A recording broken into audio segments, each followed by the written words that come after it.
Sit down please. Thank you sir. कैसे हैं आप लोग? बहुत अच्छे सर। एग्जाम की तैयारी कैसी चल रही है? बहुत अच्छी सर। कब से स्टार्ट हो रहे हैं? 2 तारीख से। 2 तारीख से। तो आपके एग्जाम के पेपर पहला हिंदी का है। Yes sir. तो उसी के रिलेटेड एक कहानी सुना रहे हैं, अंधेर नगरी चौपट राजा। ठीक है, आप लोग चैप्टर खोलेंगे 13। शहर के बाहर एक महंत जी अपने 2 चेला के साथ में भूमिका बना रहे हैं कि गांव में घुसेंगे तो क्या किसको क्या बोलना है। ठीक है, महंत क्या बोल रहे हैं? बच्चा नारायण, ये नगर तो दूर से बड़ा सुंदर दिखाई दे रहा है। देख, कुछ भिक्षा मिल जाए तो ठाकुर जी को भोग लगाऊं। नारायण दास, गुरु जी महाराज, नगर तो बहुत सुंदर है, अगर भिक्षा भी कुछ मिले तो बड़ा आनंद हो। ये चेला ने कहा अपने गुरु से। महंत, बच्चा गोवर्धन दास, तुम पश्चिम की ओर जाओ और नारायण दास तुम पूर्व की ओर जाओ। दोनों चेला जैसा अपने अपने चल दिए। गोवर्धन दास एक बनिए से क्या कह रहे हैं? क्यों भाई बनिए, आटे का क्या भाव है? बनिया, टके से। बनिए ने जवाब दिया, टके से। गोवर्धन दास बोले, और चावल का? बनिया, वो भी टके से। गोवर्धन दास, और चीनी? बनिया, टके से। गोवर्धन दास, अब गोवर्धन दास जाता है कुंजड़िया के पास में, यानी जो सब्जी बेचता है उसके पास। क्यों, भाजी का क्या भाव है? भाजी नहीं समझते हो ना, सब्जी होती है। तो कुंजड़िया बोल रहा है, बाबा जी ये भी टके से। गोवर्धन दास, सब भाजी टके से, वाह बड़ा आनंद है, यहाँ सभी चीजें टके से हैं। हलवाई के पास अब गया उसने। अब गोवर्धन दास हलवाई के पास जाता है। क्यों भाई हलवाई, मिठाई का क्या भाव है? हलवाई वाला, वो भी टके से। हलवाई वाला क्या बोला? वो भी टके से। मतलब उस नगर में जो भी चीजें बिक रही थी सब टके से थी। तो गोवर्धन दास बहुत खुश था टके से सुनकर, मतलब कम पैसे की वजह से। ठीक है ना, बोला करो।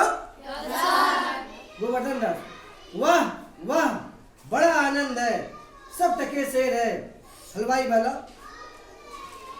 हाँ बाबा जी सचमुच सब टके सेर है, यहाँ सब चीजें टके सेर बिकती हैं। गोवर्धन दास, क्यों बच्चा, इस नगरी का क्या नाम है? जब सब चीज टके सेर मिलती सुनकर गोवर्धन दास पूछ रहा है हलवाई वाले से, क्यों बच्चा इस नगर का क्या नाम है? तो देखिए क्या बोल रहा है वो हलवाई वाला, अंधेर नगरी। वाह वाह, बोला गोवर्धन दास, अंधेर नगरी चौपट राजा, टके सेर बाजी टके सेर।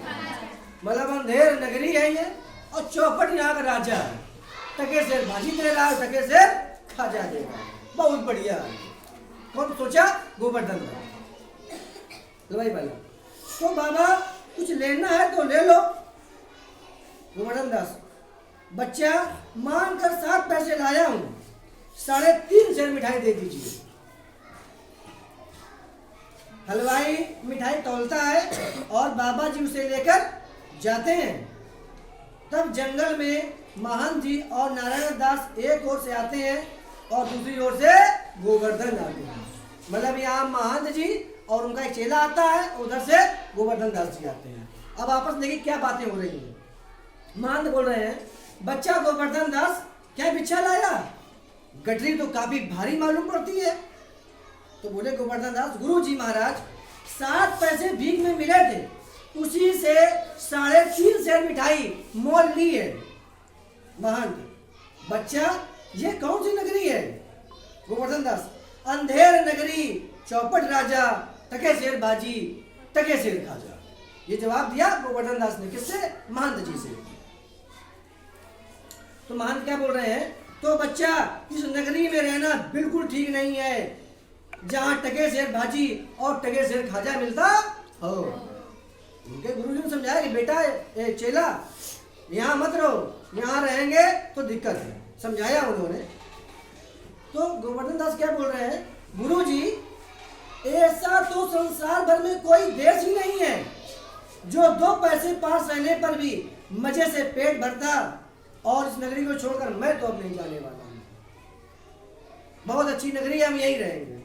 मान बोल रहे हैं, देख बच्चा, मैं तो इस नगरी में अब 1 मिनट भी नहीं रहूंगा। देख मेरी बात मान ले, नहीं तो पछताएगा। मैं नहीं जानता। इतना कह देता हूं कि कभी संकट पड़े तो मुझको याद कर लेना। महंत जी कह रहे हैं अपने चेला से कि देख बाबू, यहाँ चेला मत रहो, यहाँ रहोगे तो तुम्हें दिक्कत होगी, मेरे साथ चलो। तो बोला मैं तो जाने वाला नहीं हूँ। गोवर्धन दास बोले, तो महंत जी बोले ठीक है कोई बात नहीं, जब कभी दिक्कत हो तो मुझको याद कर लेना। हाँ। अब महंत जी नारायण के साथ जाते हैं और गोवर्धन दास वहीं बैठ करके आराम से मिठाई खाता है। मतलब महंत और उनका एक चेला चला जाता है और गोवर्धन दास आराम से पैर फैला करके पंक्ति मारे मिठाई चालू कर देते हैं। सबको कैसे लगती मिठाई खाने में? स्वाद नमकीन की खट्टा? हाँ वेरी गुड, मीठा होता है। राजा देखो क्या होता है, महंत चले जाते हैं। राजा क्या होता है, अब राज्यसभा में राजा मंत्री सभी नौकर यथास्थान बैठे हैं, ठीक है ना। क्या होता है, राजा बोलो क्या हुआ।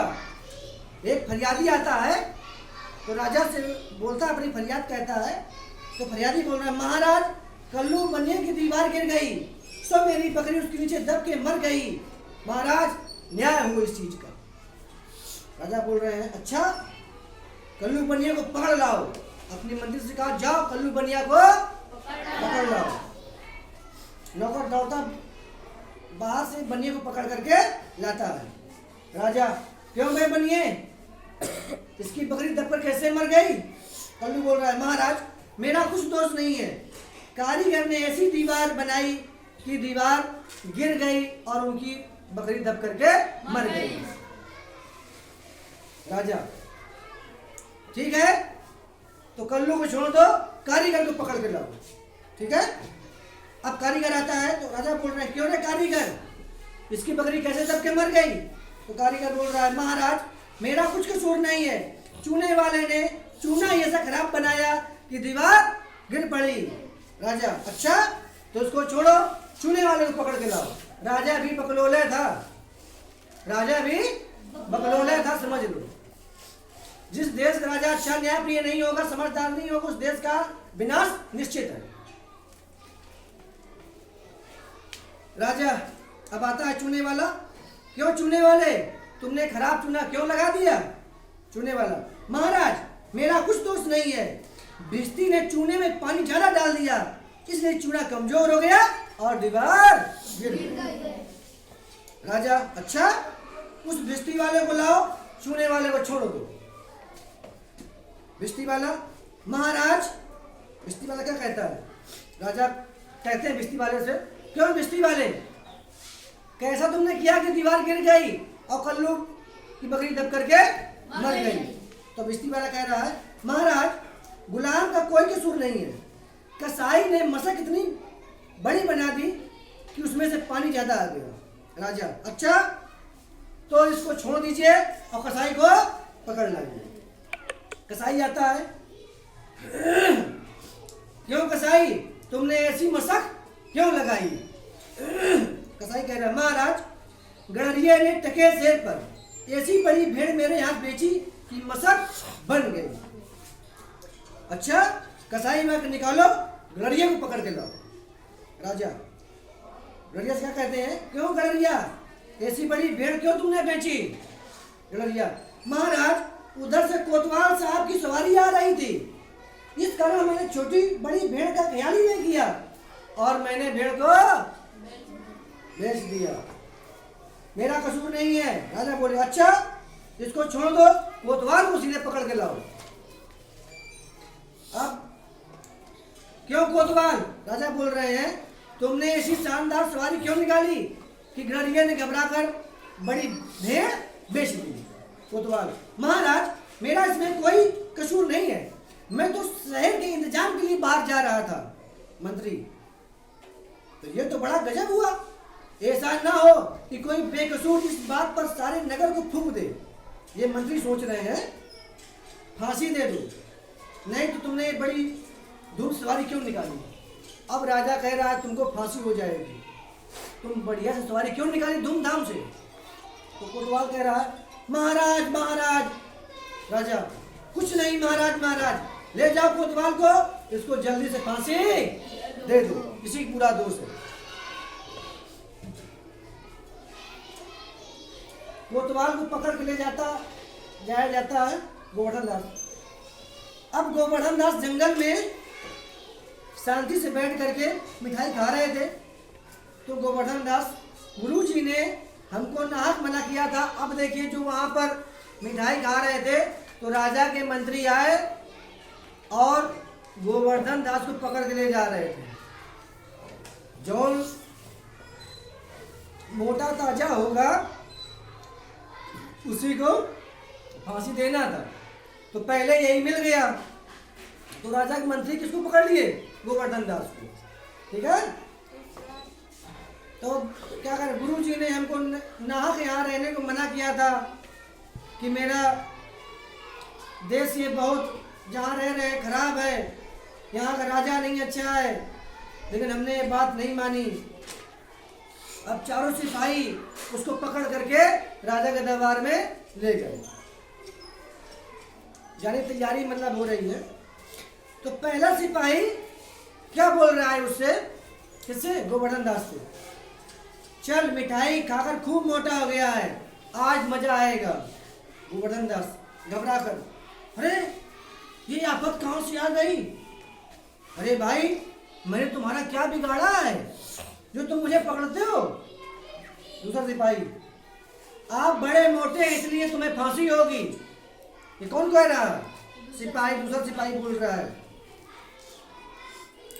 गोवर्धन दास, मोटा होने से फांसी, ये कहाँ का न्याय है, अरे ये साधुओं पर हंसी मजाक क्यों कर रहे हो।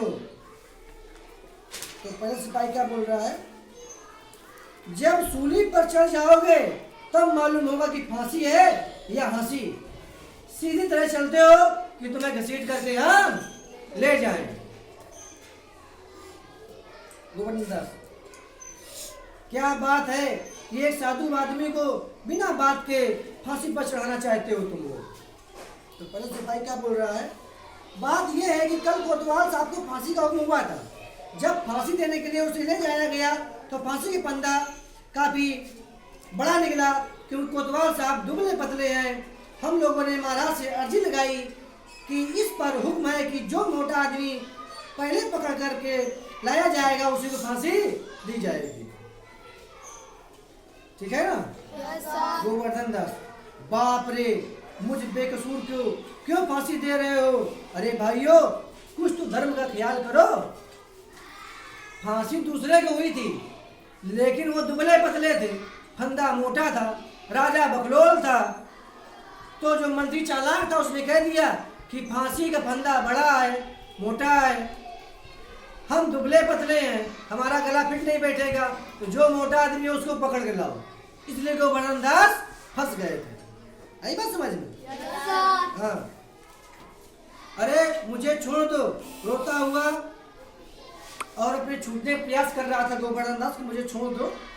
हाय, मैं गुरुजी का कहना न माना, उसी का फल है। गुरुजी मुझे बचा लो, गुरुजी मुझे बचा लो। अब अपने गुरुजी को याद कर रहा है गोवर्धन दास।